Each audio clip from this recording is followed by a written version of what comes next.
Welcome back, everybody. I'm here with Kimberly and Mary Sue, and we are talking about middle school. Mary Sue, before the break, we were talking about the importance of self-advocating, which I do think is super important, and using tools that we have somewhat sparingly, but using them. Just, don't make yourself crazy. Don't make your kids' life too crazy. What we haven't touched on, we've talked about the academic side of things.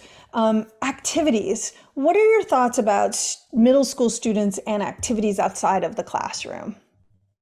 I think that the activities can be so important. They can be a way for a student, sometimes a student who struggles in the classroom really shines on their extracurricular activities. And so it can be a space for them to gain confidence. And as we all might remember from those teen and tween years, like there's little knocks to self-confidence in that time frame. And so, sometimes a student who struggles in one area can really show off their talents in another area.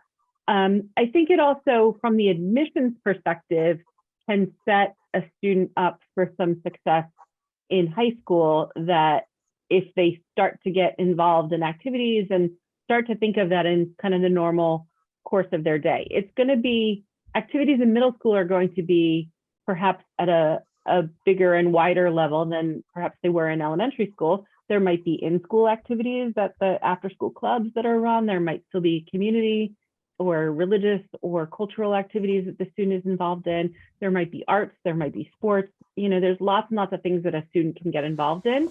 I definitely push back on any student or family who says, there's nothing for my kid to do, or they're not interested in anything. And I think you haven't cast your net wide enough. And really, to me, that's what middle school activities are all about. Try lots of things, maybe it's trying some arts classes, some sports classes, some after school clubs, some service, some stuff in the community. Try a few different things with the goal that by the time you're getting into those 9th and 10th grade years, you're maybe settling into the things that you love in preparation for kind of deepening them in the later high school years. Right. And so, my daughters were both involved in middle school. And one, had a really significant activity that she had done from elementary school and middle school, and decided to kind of let it go at the end of 8th grade. And my first panic was like, wait, you've just invested 5 years doing this. Yes.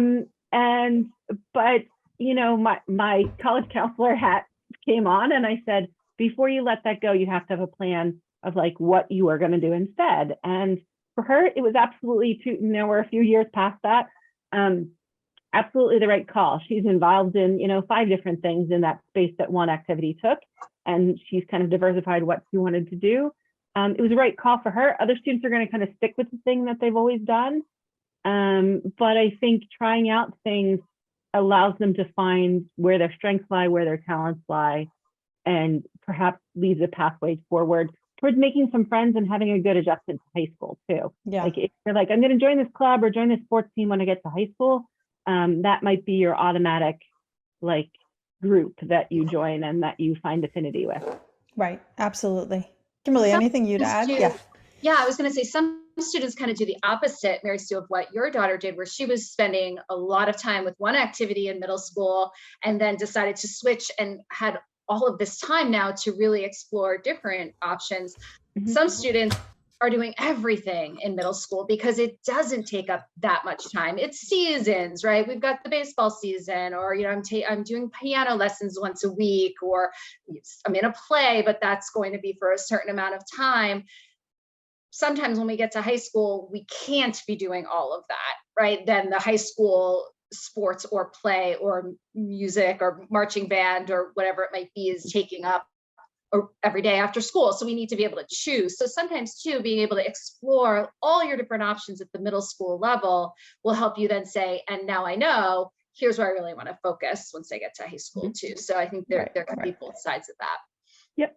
And so my question, Kimberly, so I knew Mary Sue's story where she decided to abandon the things she'd been doing, and I feel your panic because I would have done the same. Jack didn't really have anything that he had tied into too deeply by middle school, but your son is doing the same thing that he's been doing for a long time, correct? Still Correct. Loves it. Yes. Yes. Yeah. So I have a son who did every single sport you can imagine from elementary and middle school, and then got to high school. And really, two things were at play: a high school that draws from not just our town, but several towns. So the competition for teams was already much Mhm. harder. But he had also made a decision that he really wanted to focus in on one particular sport. Right. So that decision was hard because he really enjoyed all of them, and every season when we were in it was his favorite, but had to really think about how he could manage his time. And that's another thing too with activities, and having them learn how to manage their time and their homework and get that again set before they get to high school. But sometimes you have to make some hard decisions once you get to high school, because often you can't do everything that you Right. that you had been doing.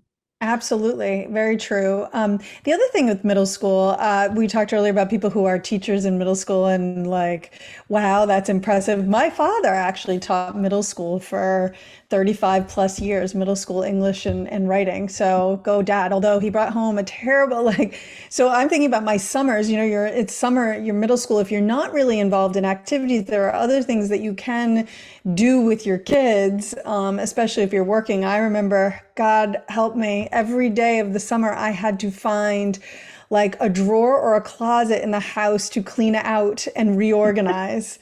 Yeah, exactly. I couldn't have been one a day because our house wasn't that big, but in my head, it was one a day. Maybe it was one a week. I don't know. Man, it was terrible. But if you are looking to encourage your student to get involved in things and they're telling you, I don't want to do anything, well, then get them involved in things you need done around the house. And you might be surprised how quickly they find something to do in Mhm. school. So I always was involved in school. It's just I never had anything to do with myself during the summer. So. Right. Yeah. Um, but I love this. I love the idea of, again, I think the common theme we have here is it's time to explore, it's time to grow up a little bit, be more of a self-advocate, it's time to take a little more responsibility. And if failure comes with that, then learning how not to fail, but letting your students do those things.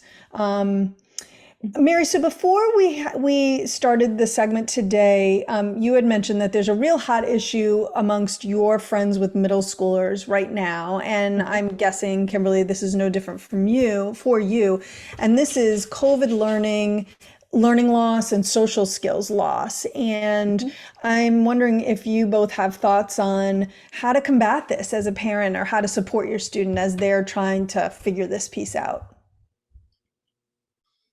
Yeah. Who wants to go? I mean, Mary, so you want to go first? sure. It's a hard question because obviously we've never been through this before, and Yeah. so we don't know how to kind of normalize it out. But I think when you talk to education experts that are in schools, and they do talk about how having a couple of years, or depending on where you live and what your schooling situation was, might have been a few months, it might have been a year, it might have been multiple years of kind of remote learning and more virtual than in-person experiences, can have a bit of an impact on sort of the way that that information was received and retained.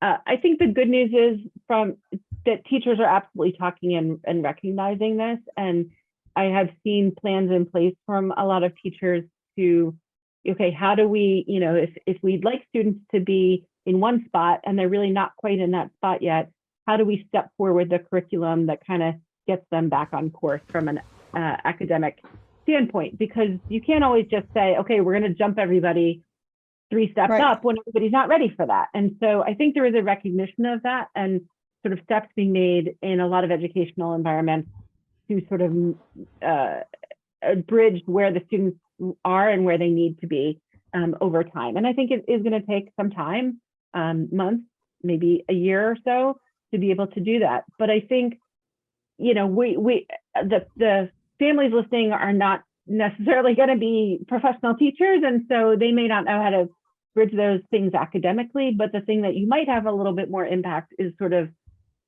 those social skills and that movement towards independence. And I think for students who, again, might have been in kind of a small social environment for a little bit of time, it's encouraging, when available, when safe to do so, them to go out and be a little bit more independent, uh, pick up the food from from the pizza place, or I used to joke, one of my friends, her daughter was painfully shy and she didn't even want to order in a restaurant, from the waiter or waitress. And I was like, okay, well, that's something you need to like start getting her to speak up in those situations.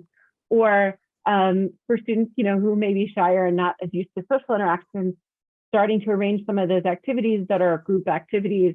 And maybe it is they're going to a group art class, or they're going to something that allows them to start to interact with other students of their age. And frankly, it's sometimes also the parents kind of taking a step back, which is hard, to say like, okay, they're going to get this. And if I let them take these steps forward and me take a few steps back, it's going to ultimately help them develop the skills that they need to learn and thrive and hopefully become an independent adult essentially. So Yes. So I think it's all of those things, but it's encouraging that idea of like, if they can do it themselves, let them do it themselves, even if it takes a little bit longer for them to do it than it would have taken you to do it, or start encouraging that independence and advocacy on their own part. Absolutely. Kind of like what we were talking about in the classroom, just in life. It's always interesting to watch middle schoolers plan an event, right? Mhm. And then you're like, okay, how are you getting there? What time is it? Does the mother know at the house that you're all going to, right? But again, still allowing them to do it and then asking all the right questions and having them follow up and be advocates for themselves. Yeah. Right, absolutely. I think even small things that you can do with middle schoolers now is they set their own alarm and get themselves up in the morning. And I know there are many parents who would say, well, if I don't do it, they won't get up. Well, actually they will. If you keep doing it for them, they won't. But if you make it, um, laundry. There is no time like the present for your children to do their own laundry than rather for you to do it. Making their own lunch. Lunch. Actually, Yep. Jan and I were just talking about this. It's a way to balance budgets and like, oh, I'll give you this amount of money. You can either spend it on school lunch or I'll buy you whatever groceries you want and you can make your lunch and you can keep what is left over. These are all things we can do to encourage independence.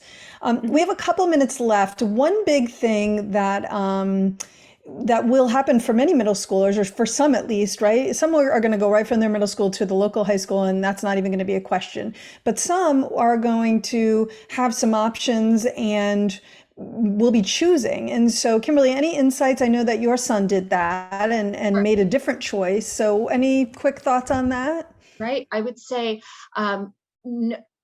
allowing them to look at options if that is something that is part of your process and you're able to do that. Having them set some priorities about what they might be looking for, but then also what you as parents are looking for. And I think sometimes families are really, really focused solely on one thing, whether it's athletics or it's a certain activity that a school is offering or it's academics. We know on the college side, are they going to get into college, right? We know that, but it truly is very similar to what we talk about when we think about colleges, that the full experience. So how are these 4 years going to help your child, your very young adults, right, grow into that adult that you're going to send out into the world?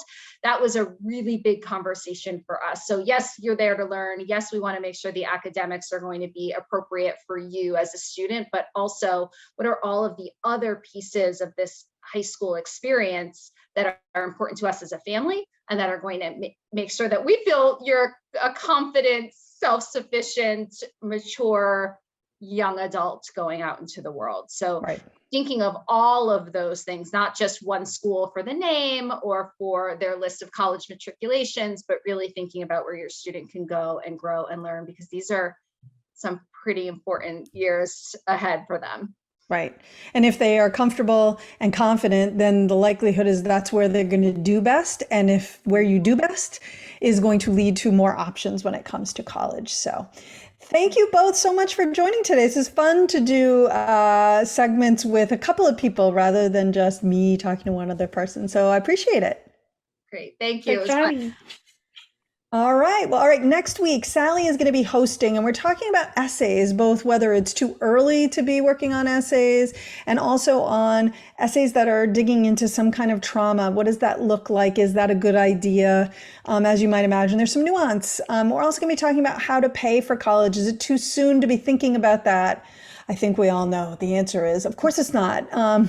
Don't forget to leave us a review on Apple Podcasts. The more we get, the easier it is for others to find us. If you have questions for us, send them to us on Facebook. We're on Instagram at collegecoachbh. You could also email them to us at gettingin.voiceamerica@gmail.com. And don't forget, we are here every Thursday at 4 p.m. Eastern and 1 p.m. Pacific.